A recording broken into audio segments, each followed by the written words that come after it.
વડોદરા જિલ્લા એલસીબી પોલીસે ભરથાણા ટોલનાકા પાસેથી ટેન્કરમાં લઈ જવાતા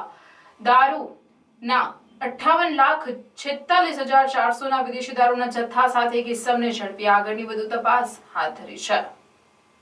જિલ્લાના એલસીબીની ટીમ કરજણ પોલીસ સ્ટેશન વિસ્તારના ભરથાણા ગામની સીમમાં આવેલ નેશનલ હાઈવે નંબર 48 પરના ટોલ નાકા ઉપર ભરૂચ તરફથી વડોદરા તરફ આવતા ટ્રેક ઉપર પ્રોહિબિશન તથા શંકાસ્પદ વાહનોની ચેકિંગની કામગીરી કરી રહી હતી। તે દરમિયાન એક શંકાસ્પદ ટેન્કર આવતા તેને રોકીને તપાસ કરતા ટેન્કરમાંથી વિદેશી દારૂની 812 નંગ પેટીઓ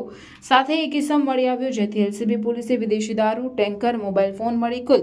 68,51,400ના પ્રોહિબિશન મુદ્દામાલ સાથે એક ઇસમને ઝડપી પાડી આગળની કાર્યવાહી હાથ ધરી હતી।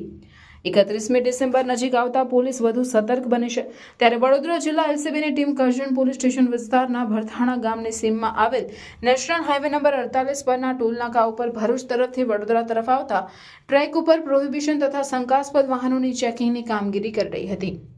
તે દરમિયાન એક શંકાસ્પદ ટેન્કર આવતા તેને રોકીને તપાસ કરતા ટેન્કરમાંથી વિદેશી દારૂની 812 નંગ પેટીઓ સાથે